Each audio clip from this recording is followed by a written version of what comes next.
estão familiarizados com sinagoga, que já entrou na sinagoga? Não. Não.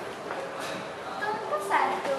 Eu não sei se todo mundo já sabe, eu vou explicar um pouquinho sobre esse andar do tempo, os móveis que temos aqui, o seu significado e importância, e porque o Ricardo, né, falou, vocês talvez vão querer uma explicação um pouquinho mais além da Torá. Então, e se tiver qualquer dúvida, pode me perguntar, fica à vontade. Então, eu vou começar realmente com a Torá, que é o livro sagrado. É o livro que é utilizado para todas as rezas, é o livro que se estuda e que se faz interpretações, assim dando origem ao Talmud. É o livro que todos os ensinamentos de Deus foram repassados para o povo judeu. E ele foi recebido durante Êxodo. Na verdade, semana que vem, tem acho que dia 11, que é um sábado, tem um feriado judaico chamado Shavuot, que quer dizer semanas. Por que isso? Porque é o feriado que vem exatamente 7 semanas depois da Páscoa judaica. O que aconteceu em Shavuot? Os judeus receberam os 10 mandamentos em tábua e receberam a Torá. Moisés subiu no Sinai e ele recebeu a Torá. Recebeu por Deus a Torá. Então a Torá contém o Pentateuco. Eu vou dizer que todo mundo aqui sabe o que é o Pentateuco. Pronto. Então, e ele é sempre escrito em hebraico.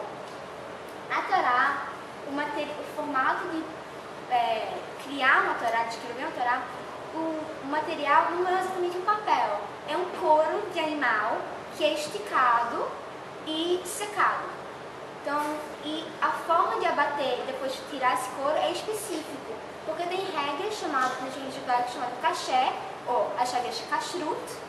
Então, e são que especificam como se deveria fazer alimentos, e isso também retrata, se refere ao abatimento de animais. Então, quando for abater o animal para tirar o couro, também se refere a isso. Então, a forma de ter o couro, de pegar tinta, de escrever a Torá, e quem vai escrever a Torá e quando, são todas regras, e se não obedecer exatamente as regras, a Torá não pode ser utilizada. Então, a Torá é em hebraico, que é o idioma que vai da direita para a esquerda, idioma oficial de Israel. A pessoa que escreve se chama escriba, e só ele, que é treinado, pode escrever a Torá. E tem que estar sempre em perfeitas condições. Se tiver qualquer erro, quando ele for escrever, tem que recomeçar. Ele não vai ser utilizado, tem que fazer novo. Então, essa Torá que está aqui, ela é uma doação. Outra comunidade judaica brasileira teve uma Torá que foi utilizada há algum tempo, mas uma das suas regras foi quebrada. Não sei se ficou muito velha ou se teve um rasgo, mas ela parou de ser utilizada. E uma forma de dar um fim, de ter outro propósito para ele, foi doar ele para o museu, para outras pessoas poderem aprender a respeito dele e ver ele e ver como ele é. Então a Torá sempre é assim. De acordo com os ortodoxos, não pode ser tocada, nem manuseada, nem lida por mulheres. Somente homens podem fazer isso, de acordo com os ortodoxos. A Torá, então, vai ser guardada ali dentro, que é um armário que se chama Aron HaKodesh. Então, também, que nem vocês estão percebendo, Aron HaKodesh. Que nem vocês devem ter percebido, tudo aqui vai ter regras exatas de como deve fazer.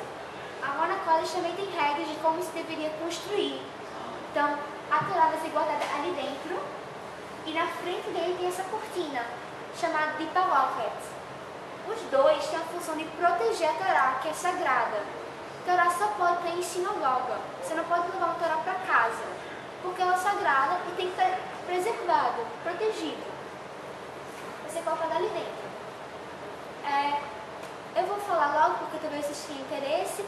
O que está escrito nessa cortina, parte de cima, é que a casa de Jacó, a casa de Jacó vai e segue a luz divina. E estou parafraseando um pouco, porque é difícil ter uma tradução muito exata. Mas é nesses termos, nessa linha de pensamento. Então, o caso de Jacó, que seria o povo judeu, vai e segue a luz divina, entre a luz divina. Então, no momento de reza, o rabino, principalmente ele, mas pode ter outras pessoas, em momentos específicos, pode ter outras pessoas fazendo isso. Ele vai até o Arona Kodesh, com a cortina, abre as portas e retira a Torá. Ele vai andar pelo espaço, para todo mundo dar respeito à Torá, ainda fechado. Ele vai subir aqui. Isso aqui se chama Bimá. Então, o rabino vai subir pela esquerda, que é o lado de misericórdia. Ele vai fazer a leitura da Torá daquele dia, que a Torá é dividida em trechos. Todo dia se lê um trecho. Então, o rabino vai fazer a leitura daquele dia. E ele vai descer pela direita, que é o lado de julgamento. Então, pediu misericórdia a Deus, fez o seu mandato e desceu sendo julgado por Deus. Vocês percebem que tanto a Bimá, tanto a Arona Kodesh são elevadas. Vocês poderiam talvez dizer por quê? Por quê? Não, é vocês, estou perguntando a vocês.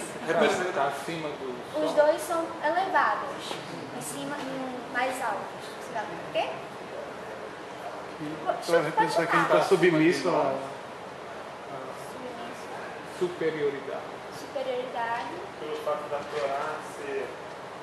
É justamente isso. A Torá é um livro sagrado, então ele tem que estar no andar, ele tem que estar no andar mais alto que a gente. Ele não está no mesmo patamar da gente, nós somos abaixo. Da mesma forma que Deus está acima. E é por isso que os homens ortodoxos, e se for rezar, reformista, ortodoxo, se um homem vai rezar, ele sempre tem que cobrir a cabeça. Com aquele chapeuzinho chamado kippah. Porque está lembrando que Deus está acima, que Deus está olhando. Então é por isso que o Arona Kodesh e a Bimá são elevados, porque eles dois têm a função, ou a Torá vai ser lida, ou a Torá vai ser guardada. E a Torá é mais sagrada e ela é elevada. Também tem algumas pessoas que dizem que quando você vai chegar mais perto de Deus, quanto mais espiritual, você está ascendendo. E é por isso também que você deve subir. Tem escadas, tem um patamar, você tem que subir. Eu não sei se foi um padre, eu não me lembro agora, foi alguém da religião cristã que me informou que as igrejas também tinham isso, que tinha exatamente 3 andares para poder subir, porque era algo simbólico. Outro móvel importante é essa luz ali, que é diferente das outras. O nome dele é Nel Tamid, que quer dizer luz eterna. Por que essa luz? Essa luz vem de Êxodo, ele tem um trecho escrito em Êxodo. A origem dela vem na menorá. A menorá é aquela candelabra de 7 velas. Isso vem muito em tecidos e textos judaicos. Por que aquela candelabra? Aquela candelabra foi acesa durante Êxodo, mas ao longo do tempo foi sendo apagada. Mas uma luz permaneceu e disseram que era divindade. Deus estava ali mantendo aquela luz acesa. Então essa função de ter uma luz acesa foi transmitida pela Nel Tamid. Então agora não se acende mais a menorá, ela é mais simbólica, mas até hoje toda sinagoga tem que ter uma Nel Tamid acesa e se for ativa é proibido, sob qualquer circunstância, apagar essa luz, porque não pode apagar Deus. O museu, a sinagoga pode estar vazia, pode estar fechada, pode ser feriado, pode ser qualquer coisa. Você não pode apagar o Nel Tamid. Então tem sinagogas que não usam luz elétrica por medo de apagão. E porque ele é montado em cima do Arona Kodesh, é porque Deus está sempre iluminando e sempre guiando os seus ensinamentos e o povo judeu. Outra questão da Bimá e do Arona Kodesh é que é sempre um em frente do outro. Eles sempre são paralelos entre si. Porque a Torá também é sempre para frente. Você sempre reza para frente do Arona Kodesh, que normalmente é direcionado ao leste. Por que ao leste? Porque é lá que fica o muro das lamentações. Então se sempre reza para o muro. Por que vai rezar para o muro? O muro é a última parede do segundo templo. E se acredita que o segundo templo de Jerusalém é a casa de Deus. Então Deus está mais presente lá. Ele escuta melhor lá. É por isso que se reza em direção ao muro. Porque é a única coisa que sobrou daquele espaço. E mesmo se o templo foi destruído, o solo ainda é sagrado. O solo ainda é a casa de Deus. Então por isso que se reza para lá. Algo legal da nossa sinagoga, que é o museu, Em relação ao Muro das Lamentações, vocês estão vendo papelzinhos na parede. São pedidos que visitantes vêm para o museu e copiam o Muro das Lamentações. Lá tinha a tradição de deixar pedidos. Então aqui os visitantes criaram a tradição de copiar esse costume de deixar pedidos e deixam os próprios. Algo também do nosso museu aqui é o nosso teto. Nosso teto é uma cópia do teto da sinagoga de Nova York. A sinagoga que a comunidade que estava aqui em São José foi para lá e construiu. Essas flores que vocês estão vendo são flores de rumã, que é uma fruta muito simbólica na religião judaica. Tem um questionamento? Uma dúvida? Sim? Só uma pergunta, tu falou Anacodas, aí me lembrou da Arca da Aliança. Pronto. Mais ou menos é isso, né? Ali, aquela, como é o nome da luzinha que fica em cima daquela luz? Neutami. É a mesma coisa da presença de Deus que baixava em cima da arca e estava sempre iluminando. Pronto. O Arona Kodesh não é para ser igual Não, à Arca da sim, sim. Aliança, mas a construção dela deveria sim remeter A à Arca da Arca, Aliança. porque ela vai ter uma função sagrada de guardar a Torá. A Torá, a Arca da Aliança guardava os 10 mandamentos de Moisés. Pronto. Ok. Então, deveria sim remeter à Arca, mas não copiar exatamente. De novo, lembrando que tudo que tem aqui tem regras exatas de como ele deveria se construir. de Israel. E quando se constrói a Arca, o Arona Kodesh, ele tem que realmente lembrar a Arca. Se vocês não tiverem qualquer dúvida, pode ficar à vontade. A madeira é específica? Eu acho que ele tem sim. Não sei se é uma madeira específica que tem que ser aquela árvore, ou se a forma que você vai cultivar, de cortar a árvore e fazer o móvel, deveria ter regras. Obviamente ele não pode ser construído durante feriados, durante o Shabat, que é o dia de descanso, porque não pode ter trabalho físico. Então se o rabino que recebe o móvel, né, que normalmente o rabino é responsável pelo espaço, se ele souber que esse móvel foi construído durante o Shabat, ele vai dizer que não pode utilizar. Se a madeira, se a árvore foi derrubada durante até o solo, você deveria utilizar o solo por 7 anos e descansar um ano. Então, se souber que a árvore que foi utilizada para construir foi derrubada no ano de descanso, também está errado.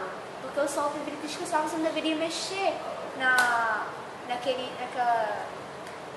naquele solo, naquela plantação durante aquele ano de descanso. Então, talvez não necessariamente a árvore, mas sim a forma de construção e a época. Na sinagoga.